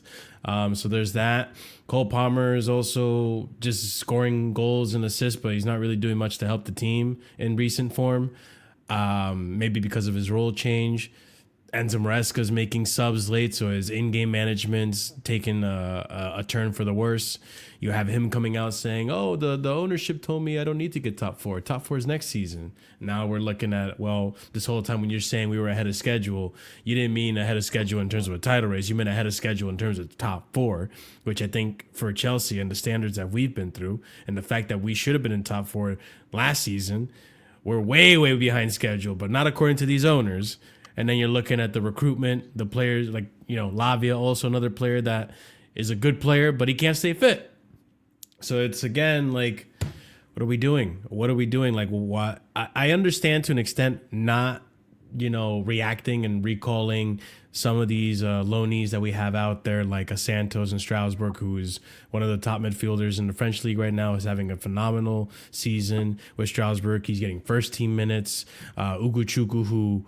Do you think people are overdoing it with this whole recall thing? Like, as if Santos and Ogochukwu are going to solve your problems now. Come on. So here's the You're thing, a serious man, Marshall. Be serious. I am. So if you had Ogochukwu or Santos both for the last 7 games, how much do you win? Like, which game do they change? That's a different question. Scary. Yeah. I'm shitting at Ogochukwu is going to play. But here's the thing, Hussam. I think the reason people are asking for these guys to come back is because I think it was the Wolves game. Caicedo, we only had Caicedo. Enzo was out with an injury. Lavia was out with injury. And then Caicedo kind of had like a weird landing where he was out. He was down for a little bit, and we thought he was injured again. After Caicedo, we don't have a midfielder. Like a proper 6 or a proper 8. Like KDH plays an 8, but he's not been good enough for Chelsea. So bringing in Santos or Ugochukwu, who are can play that position competently, they're pretty good. But that's not where the issue has been with Chelsea. The biggest issue at Chelsea have been the defense.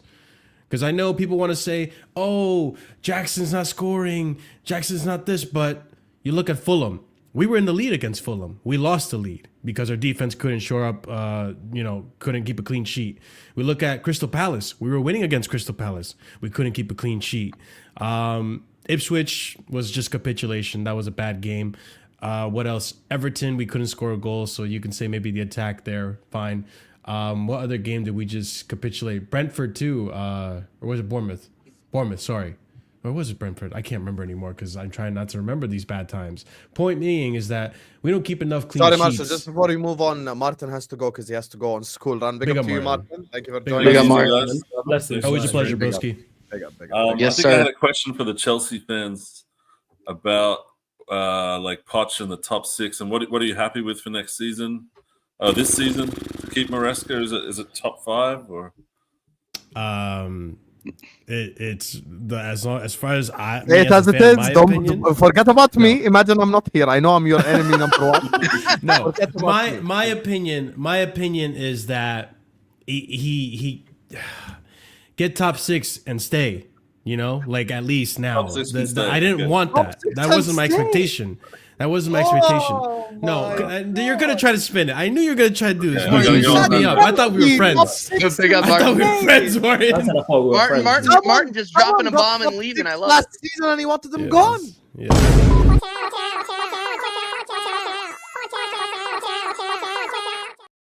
This is you. This was you last season. Punch out, punch out, punch out. That's Hey Marshall, how are you? crazy. Punch That out. threw me a Hey, curveball punch out, right punch there. out. Get punched out by club. What is the problem? What is the problem? Oh my Get top god. 6 and stay. Wow. Wow. No, but there's difference. What happened? What happened? So, What? Can let I me tell you have what that happened. video first, please? You such a, Need it. no, Give it don't to give me. him the video. That's the Chelsea fans, brother. That's Lewis, Marshall, Ziad, all next to each other. You know, Andrew, all of them next to each other from last season. Punch out. No, Anytime that you ask, is- hey, Ziad, how's your that's day? Punch gold, out. man. That was good, man. Oh my days. But no, there's context to it, right? Because I feel like with Maresca, he is building a system. And the system is slowly but surely getting there, but there's some players he's missing, which is the same thing you could say about Poch. He was missing players.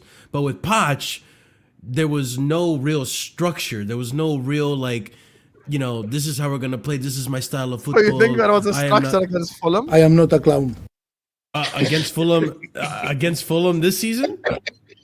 Yeah, you think that Yeah, was no, I think structure in that game? there was a structure. There's a formation. There's a tactic.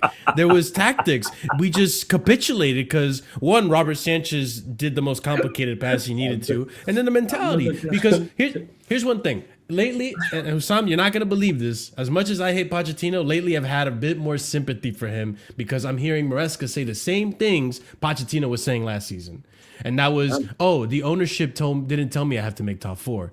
And now I'm looking at last season a little funny because I'm thinking, okay, wait a minute. Pochettino said the same thing. So why did Pochettino get sacked?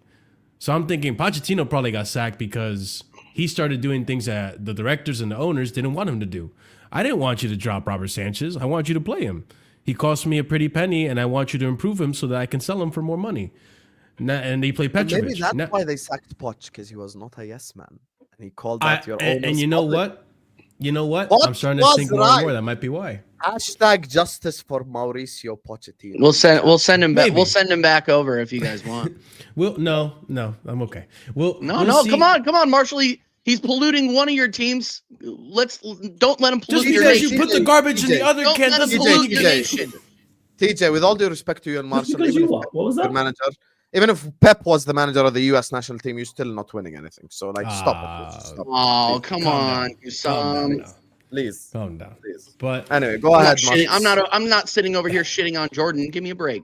Hey, they We made got the to an Asian Cup final. We have more success than you.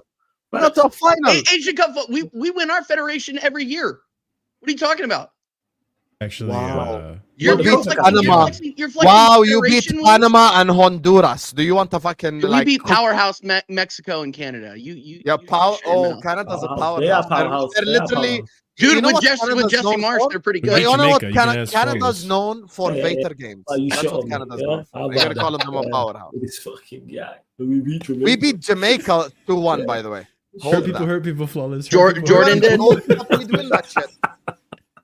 Dude, But you're gonna be You're like flexing wins over Singapore over there. Hold that. No. That's not true. That's not true. We beat South Korea. We beat Saudi Arabia. We beat Australia. We beat all these teams that make it to the World Cup. Chris Wood. Yeah, huh? hold that, mate. Sit on the Chris Wood floor. FC. Saudi Arabia, huh? Big Saudi Arabia. Saudi Arabia are 4-time Asian Cup winners. Not So? Honduras and El Salvador. And where do they land whenever they go to the World Cup? They got that one win against Argentina. And then This is what Pochettino does. This is what Pochettino does. Hey, the guy who Just you have a remember, little bit more Osam, this is what sympathy for. Pochettino does. This is the guy you have a DJ, little bit let's more just- sympathy for, remember? Let's just cook Chelsea. Come on. This is what Pochettino does. He ensues chaos, and that's what we had last season. Chaos on the pitch. We lost to your children, Hussam. We lost to Liverpool's under 21s. You know that was under Poch. So That game like, was not Pochettino. You're so shameless. Yes, it was. Yes, it was. You know, okay. We missed chances, but I will literally play the clip from my watch along, and you can ask everyone in the chat. I was giving the like it's okay speech. I completely, bro. How many chances did you miss in that game? Don't bullshit. I think we missed a few. We missed a few. Clear cut chances. But Watch it at the end of the all. day, Pochettino just said, "You know what? Right in front of the goal. Let's have it." Jackson misses a 1-1. Do you know the worst game? And Flawless was there. Back again argument. Remember? The worst game, the worst ever Poch argument was Wolves away. These guys go away to Wolves. Could have been 7-0 up in one half of football. Wolves come back and win the game. Poch's fault. The tactics and the in-game management. I'm like, you motherfuckers.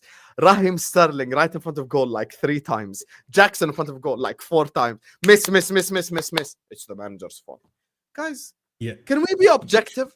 Because if you want to blame the same thing, if in Ipswich you want to say, oh, the players didn't take their chances. Okay, but you didn't keep this energy last season. So why is it different now? Because Hussam done your head in for a year? Forget about it. No. Probably. It's Yeah, because probably of the that. setup, the way he set up the team. It was a problem. Now, there are people who will not turn on Maresca just because I exist, just because they know if they That's ever probably say true. Maresca out, I'm there. You get me? I'm gonna be the but- first person. But me now this is getting to a point where like if Maresca fails, I can't genuinely say Maresca out and think that's gonna solve anything. So now I'm at a point where I'm like, we can't keep doing this. We can't keep just sacking managers. Like we're kind of pretty much stuck with this guy, even if he's good or bad. It could have been the other way around. It could have been Maresca last season. He gets sacked, and Pochettino this season, and I'd be saying the same thing. Like we can't sack Poch. Like I know it's bad, but like we just can't. We can't keep doing this. We can't keep doing it. At some point, the buck has to stop. And I think that's where like. I'm sorry. I know it might be a touchy subject, but I think that's where Flawless is at too. Like the buck has to stop. He can't sack Ruben Amorim. You have to persist with him. No. Don't Nah, vote for Flawless. No, I've the heard only him speak difference on this before. is me is I say like as bad as ownership. Let's say the ownership's terrible, directors are ownership. All I say about managers is control the controllables. The things that are in your control that you can do to the best of your ability. Yeah. And then if you fall short because of things outside of your control, ownership, director, then I'm not gonna get on your case with that. But I'm to all an for it. extent- If Amorim fails, hey, game gone. He starts doing daft stuff, game gone. 100%. But to an extent, By the way, I've that's heard where Flawless Maresca's say this at. before as well. Like even if it takes 15 managers to get to the right one, it doesn't matter. Yeah, it's all about Yeah, so you don't I speak give- for Flawless, fraud. I Speak give for yourself. managers a fair shot, but I have no issue sacking managers if they're not doing what they need for to me do. though, I kind of differ in that because like I feel like in all these previous years, and Flawless, maybe you can relate to this because again, you guys got to remember in chat and in the panel, me and Flawless are going through the same thing but in different phases. Like we're going through very, very similar rebuilds here in terms of like where the club is, the ownership. There's a lot of similarities, and he's not going to deny it. But in terms of like the sacking of managers, I've seen it happen over and over and over again towards the years. Like people want to forget under Roman, we hadn't won the Premier League since, and people are gonna get already saying it. The Chelsea fans in the chat are already gonna get offended because I mentioned Roman. Like, no, I'm just being honest. Under Roman, we hadn't won the Premier League since 2017 under Conte.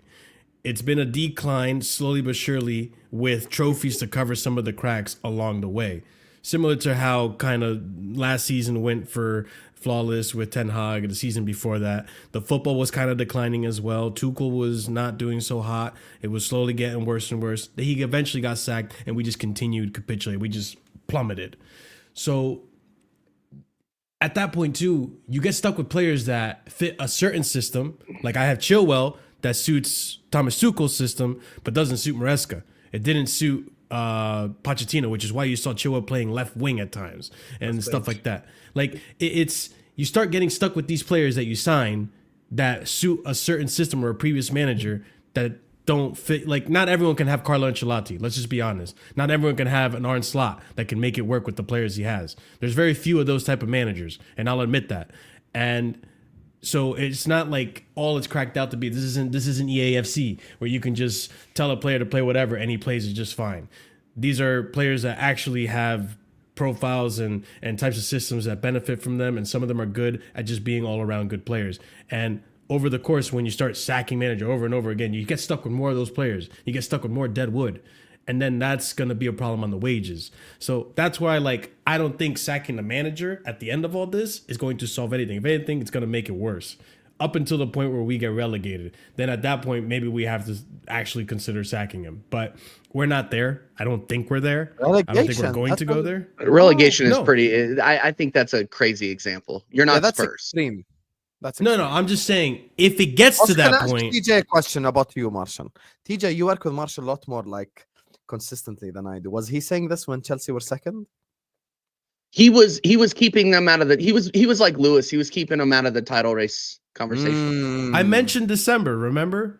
I was an American Waffle. I mentioned December, and everyone crashed out on me. And I told you to watch that video. You see everyone crash out on me. I remember that because I was pressing you on that. Mm-hmm. I remember that. Yeah. Everyone pressed me on it, and look, lo and behold, we started to capitulate. And maybe Marshall isn't a fraud after all. Maybe. No, I think he can be honorary different Chelsea fan. He can be a 60% fraud. I can 60% fraud, 40% real. Yeah, unlike Flawless, who's 25% real, 75% of crypto. You saw the fraudulent side of me with the crickets before. This is crazy work, yo. Crazy work. Yeah. But there's just right now, there's a lot of problems. I find it difficult to blame Maresca for all of it, because I feel like a lot of it's coming from the top with the sporting directors, how they want to build their team, what players. Because look at even the transfer window now, Hussam. Renato Vega, we brought in as a backup left back, one that can invert, right? One that can invert for this system, and all of a sudden we sold him. Wait, what's the point of it? 6 months here at Chelsea, and now we're gonna we didn't sell him, but he's loaned out, right? So now we only have Cucurella at left back because Chilwell is out of the team. And part of the fan base are going to tell you, and this is true, that we didn't give him enough minutes. You'd rather put Malo Gusto at left back, who looked horrible in that position, versus a Renato Vega, who's more a natural player. And I get that. But at the same time, what was the point of bringing this player? Wasn't the point of bringing this player because Maresca wanted the player? Because it's a profile that suits Maresca? So why isn't Maresca playing him?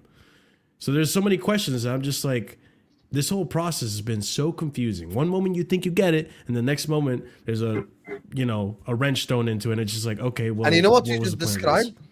Man United. Perfect. Yeah, Perfect. That's what I told you. We were Mud Brothers last season. Now we might come back to visit. You guys went from over above Arsenal to now Mud Brother with Man United. It's crazy. But anyway, I'm going to let that go for the sake of this conversation. First of all, big up to all of you guys. Listen, 412 people are watching us. Can we just get 200 likes? I don't even have any crazy target or nothing. Let's just get 200 likes. That's all I want. Let's get 200 likes. All of you guys just close the live chat, hit the like button. It helps the channel out. So please, let's get to 200 likes ASAP. So, Flawless. Obviously, win against Fulham. First of all, I would like to apologize to any neutral or just Premier League fan who watched that game. So because that was you watched 10th versus 13th. If you was expecting quality football, that's on you. Two mid-table teams play and it looks mid. Yeah, who would have thought? You know what I'm saying? Yeah. Who would have thought? But United did win at the end of it. So where are you with the current state of your club? Wait, one shot though, right? It was the one shot. Yeah, it was the one shot. You know what I'm saying? One shot. And it was the key one. You know what I'm saying? And it was the key shot. You know what I'm saying? Hey, if Jackson would have shot in Manchester, a whole different conversation. But yeah, it's a low. My God. Don't talk at the end of the stream, Marshall. Don't pretend like you don't want Jackson over Hoyland, but that's a different topic. Yo, I'll take you over Hoyland at this point, Marshall. What are we talking about? The bar's on the floor. Hey, what are we talking about? Good talent ID right there. What are we talking about? But in regards to the what was the question? What about the game on Manchester United? Sorry, what was the question? It's how much I don't want to talk about these. Yeah, just in general, the game and your thoughts on your club in general, the direction, everything you're doing. So in question of the game, I was super critical of the manager because of the lineup. Anyone who knows me who spoke, fan of Amorim, liked what he's done so far. He's done much more good than bad. A lot of the criticism I think of him has been over the top, but it's Manchester United. That's going to happen, especially when he was losing games in the manner in which he was losing and the amount. You can't do that. And I seen that lineup and I said instantly, oh, this is going to be one of them games where we have to nick it. He had Garnacho and Hoyland as two of his front three. You know what you're getting. That's firmly on the manager. And then you had Bruno behind that in the pivot. So Garnacho and Højlund, the two of your front three, you know what you are getting. You've watched these players for long enough, match day after match day. You've watched them game after game. And it's going to be a question of be defensively tight. Don't give anything away silly, because even though we've conceded a lot of goals, I've said this, most of the goals we've conceded have been individual errors. It's not been a structure issue. It's not like we've been peppered and we're conceding 20 plus shots a game and we're being carved open game after game after game. It's somebody not tracking their run, somebody not closing their down, set piece conceding from, just something that is just basics. But defensively we were sound, didn't make any silly errors. And Martinez, who was my man of the match even before he scored the goal, because positive, wonder, and that ties into the system, the structure. I've seen Martinez do that consistently. The goal against Liverpool, he won the ball in a similar area. Obviously, he didn't shoot straight away, but played it off, and then boom, we scored a goal. And the goal against Rangers, he occupied the area, crossed the ball in for Bruno. The goal for Ahmad in the Manchester derby, same thing. So he was positive, won the ball, aggressive, shot. Yeah, it took a big deflection, but you're positive. You bought a ticket and you won the lottery, and we got the dub. That was pretty much it. Game was a dull affair. Overall, I do like what I'm seeing from Amorim for the most part. These lineups, though, that's my major issue. Playing players I know you know ain't good enough because you talk about it. You've politely been calling these men shit from the start all the way up until now. You have been disrespectful, respectfully, ever since you got here, because I don't think you can believe how bad these players are. And now you're finding out. So where my critique comes from is that you consistently play him. He said as much about Garnacho. I'm paraphrasing, but it was something along the lines of Garnacho can't play like in central areas, in tight spaces. So we had to shift him out wide to get him one-on-one with his fullback. Because you know Garnacho can't play in the 10. So don't play Garnacho in the 10. Flawless, do you think he's doing this just to show Sir Jim and Ineos how bad the team actually is? Like really airing the dirty laundry? Yeah, I think there could be an element of that. Maybe there is spite towards it, but then again, I think he could be the type of manager to air dirty laundry, because I actually and I saw he got criticized for the Rashford thing. I actually agree with him. His statement with him too. We always say like all these managers are media trained and don't say blah blah blah. Okay, so when a guy comes out and is different, why do you criticize it? It's good because he's Manchester United and it's Amorim. Go on, Marshall. I agree with the criticism, but at the same time, like, don't you think like it's over? Like, at one point though, at some point, Flawless, you got to sit back and be like, okay, you keep asking me the same question. Like Enzo Maresca was done the same thing, right? With the whole the Enzo stuff, with everything in the team. And it gets to a point where you're just like, I've told you already the answer. He moves on, Yeah, absolutely. It's almost like, every time Amorim gets a chance, he just gets to twist the knife a little bit. Yeah, but okay, Marshall. Sorry, Marshall, you're Amorim, okay? Marshall is now Amorim. You walk into training and Rashford is walking around, as an example. Mm-hmm. Why should you pay for his bullshit in training? No, I'm not saying I agree with what he's done, and I agree with what he said. What I'm starting to look at funny now, Hussam, is the fact that, okay, now you're saying it every single time. Like every press conference when you get asked, you bite the bait and you keep saying like, yeah, Rashford shit, and it's just like to a point you have to like kind of keep it professional to a certain extent where it's like, this is a little bit too much now. Like we get it. You don't like Rashford. I'm glad you said that in terms of keeping it professional. I'm all for it. The difference is, and it ties into the dirty laundry that you mentioned about the team. The team's been aired out. If you can't see that who's bad in this team from Ineos perspective, these are supposed to be the best in class. These are supposed to be footballing people who are paid extremely well to do their job. All the way from Ratcliffe, everybody involved, all the way down to the man. It's clear as day to see who's bad and who's not. It's clear as day to see, hey, the system is actually functioning to a certain extent. Bring him players. If you can't see, well, they know that Garnacho's not good because they're open to offers for him. Højlund, he's been linked away as well in the past couple of days. It's been aired out. And in regards to airing out the dirty laundry, here's the difference with the Rashford situation. He made it public. This is why I have no sympathy for him whatsoever. I say this all the time. Anything can be dealt with. Any problem, especially at a football club, can be dealt with behind closed doors. Once you open it up to the public, that's when it becomes an even major issue. He got dropped from the Manchester City squad.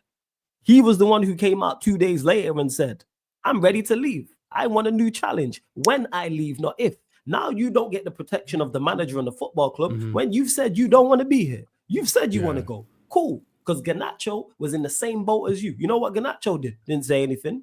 Eventually got back in the squad. Eventually started playing games. To the point it was the day before yesterday. The manager said in the press conference, the game was stretched. I need someone with pace to stretch the game for me. He's saying, hey, Rashford, I could use you. I have nobody of your profile, but yet you still can't get in the side just because of application. It wasn't a skill thing. He's better than Højlund. I don't rate Rashford at all. Do not get it misunderstood. Don't rate him. I think it's even worse as a striker. However, he is better than Højlund. I said this before all this happened. You can't take Højlund's shirt. Embarrassing. You can't take Højlund's shirt. What? And you're better. You're miles better. You're clear of him. Without doubt, you are much, much better than him. And it's not a skill thing, it's application. Because the manager said, someone who won't give 100%. So you don't get the protection of the manager and the team when you said you want to leave. You said that. And now you're struggling to leave because of the wages. Now it's, maybe I could come back. I'm willing to work hard. Why weren't you willing to work hard before? And Garnacho is for all his faults. For as limited a footballer as he is, because I don't rate him at all, he just got his head down and worked. His agent be at Stamford Bridge. Reports are coming out talking about he wants to leave and he don't like the system, etc., etc. It's like that's where I stand with it.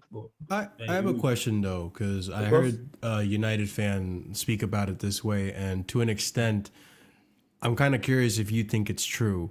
Go on. Do you think, because we don't normally see managers or coaches air out dirty laundry to this extent. Like since the beginning, Ruben Amorim has been very, very forward about everything.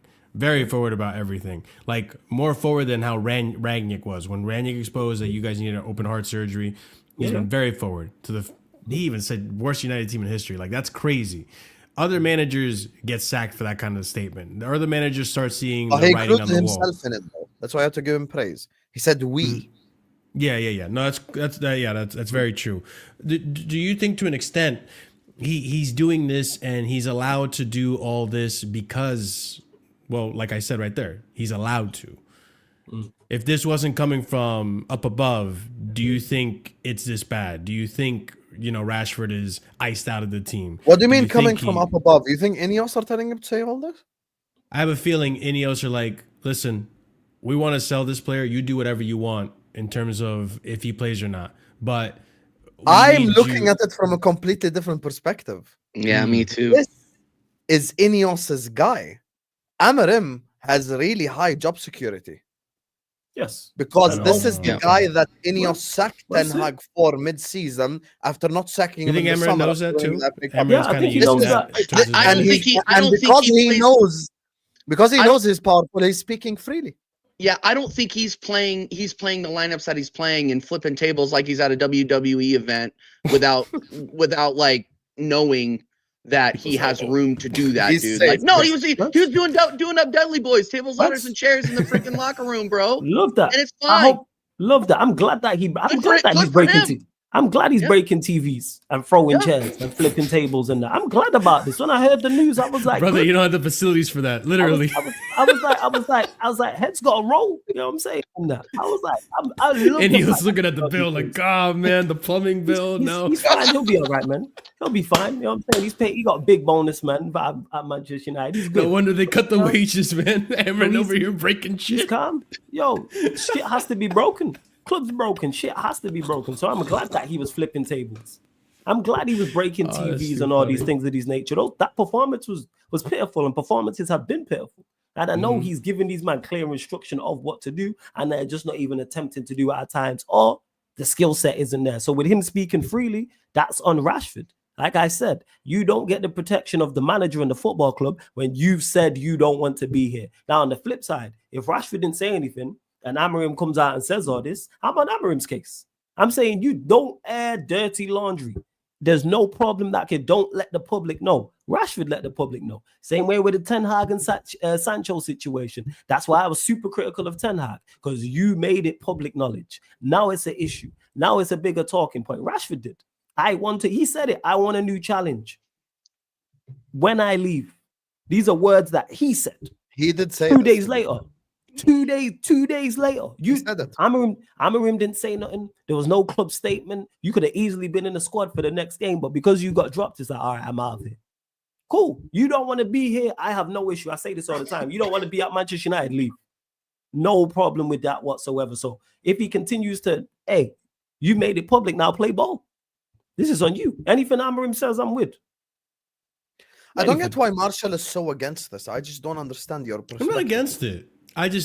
What I'm just trying to say is like, I feel like now it's getting to a point where like, you know, if someone asks me what do I think of Hussam and I say he's a bum, and then the next time press conference they ask me the same question, I keep saying, well, he's a bum and you know he should do better. And then the next time, did he add you out first? Over. In the scenario you're talking about, did he say something first about you publicly? Yeah, but just because you know, okay, so you can't police how people respond. That's fair game. I say something about you, Marshall, publicly. I say something about you, I'm cursing you out and casually FC and da-da-da. I can then not police how you respond and how long you respond for, whether it's 2 streams or 22 streams. That's just what it is. Yeah, I just disagree. I just think fundamentally it's like we don't have to keep dwelling on about this. Like, because at the same time, too, personally, me, I get sick and tired of when journos ask the same question over and over to get headlines, and I just don't like to feed into those narratives. So for me, I'm more like, Amorim, just ignore it, because I like Amorim. That's another thing too. Fun fact: I wanted Amorim this season, but nah, it is what it is. But who's to blame for this? Marcus Rashford. He's smart on this. No, I agree, and like I said, I agree with his decision to bench Rashford. I agree with his decision to call him out the way he's calling him out. It's just to an extent, I'm just like, okay, this is kind of getting tiring. Ruben, you must know that they're baiting you now at this point to get a headline. And bro, just talk your football. Like, skip the question, get to the real questions that United fans want. You see when he said the whole, Manchester United are the worst team ever. There's your headline. Like, yeah. You know what? Everyone misses out of that clip that he said twice. Now you have your headline. Yeah. There you go. That, yeah. He's fully aware of what he's doing. He knows that's going to be the clip that happened. So yeah, with Rashford, I blame you. So you're saying everyone wants the clout? You know what I'm saying? You can't. No, he's giving the journalists. You know what I'm saying? Because we run shit when it comes to journals. Yeah, like that's what it is. He's like, all right, here you go. Here's your headline. Yeah, and I think to me it's more like you're just beating a dead horse at this point. It's just like, all right. I blame it. Hey, like I say, blame Rashford. Yeah. So, where do Man United go from here, Flawless? What's the expectations this season? What are you looking at? Survive relegation. Joke, man. Joke, man. It's just literally, I'm looking at it on a game by.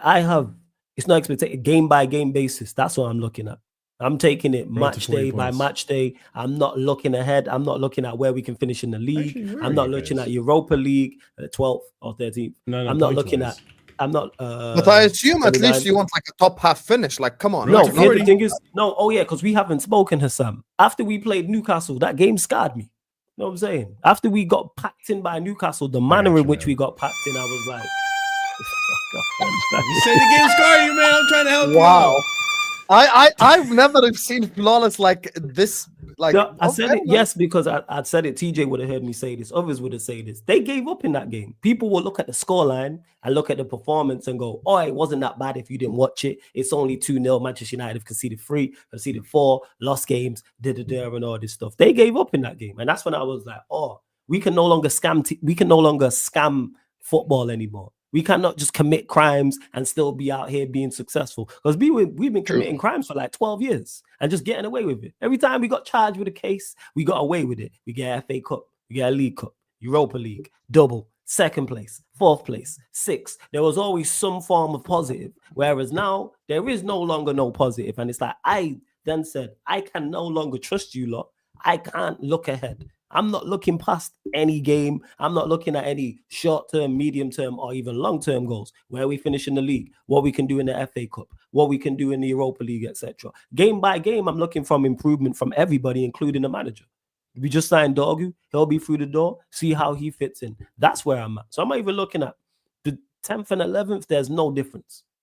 There's no difference. I'm looking for improvements and building blocks for next season, but this season, better results. That's why I'm saying improvement.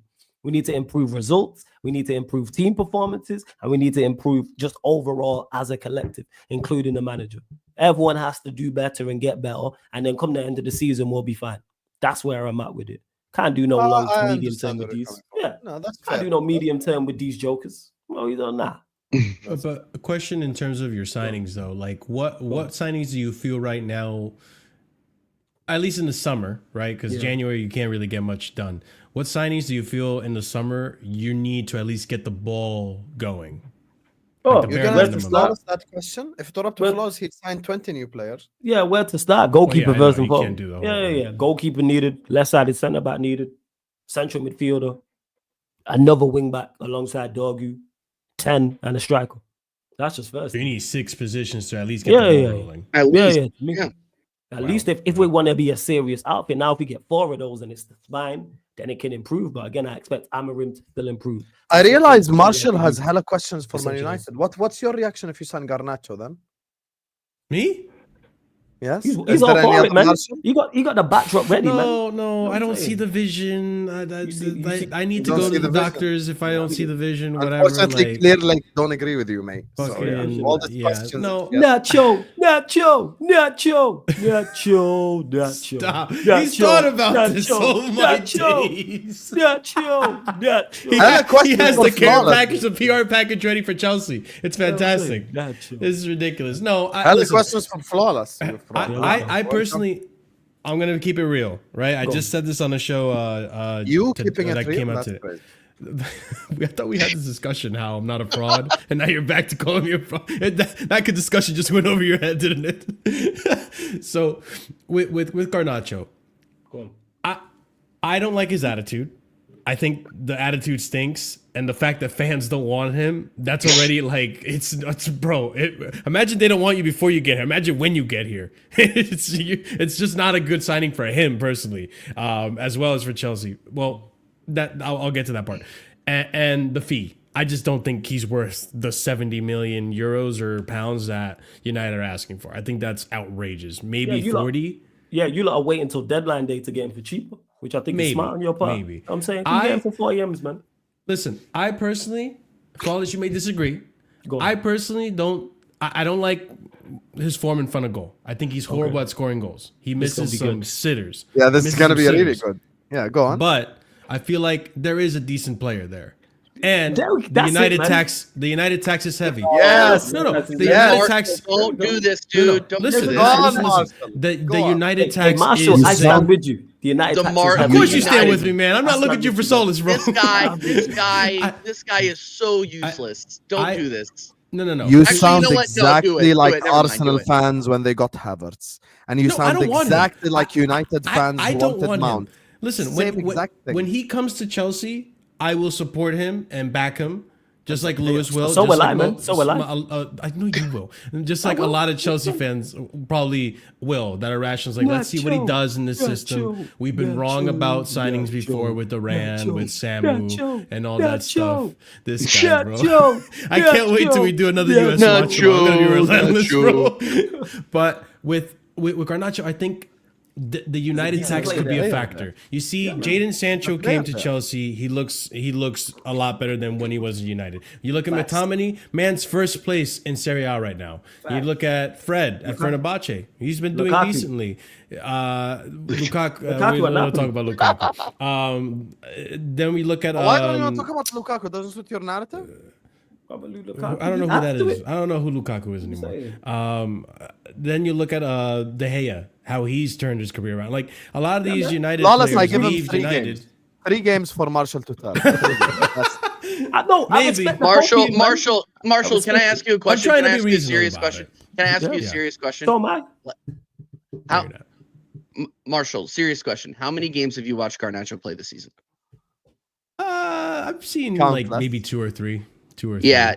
Including the game he played against us, where I know he was stinky, but I mean, last season he embarrassed us. I remember last season under Ten Hag, he embarrassed us. He's been eating off of an overhead kick goal from Everton. The guy's absolute shit. I get he's living off of that. He can't help out. He can't demand a ball. He doesn't recognize overlaps. But who can? Outside of Amad Diallo in that team, TJ, who can? Outside of Amad Diallo, who can do that in that team? So they're all rubbish then, is what you're saying, including Garnacho. No, I think your team is rubbish. Yeah, so So they're all like rubbish. everyone, yeah. So other than Ahmad and Mainu from time to time, Mainu's I think your team is just rubbish. It's got there we everything's go. gonna look rubbish. When you look at shit and you put it in a different angle, it's still gonna be shit. So Sorry, but I'm okay. just saying, The- maybe He if you just take him out of this disproved shit. I don't think you'd be point. saying this if you He watched just him more. disproved his The own individual point. errors, the amount of individual Yeah. errors that this guy has is just, it's criminal.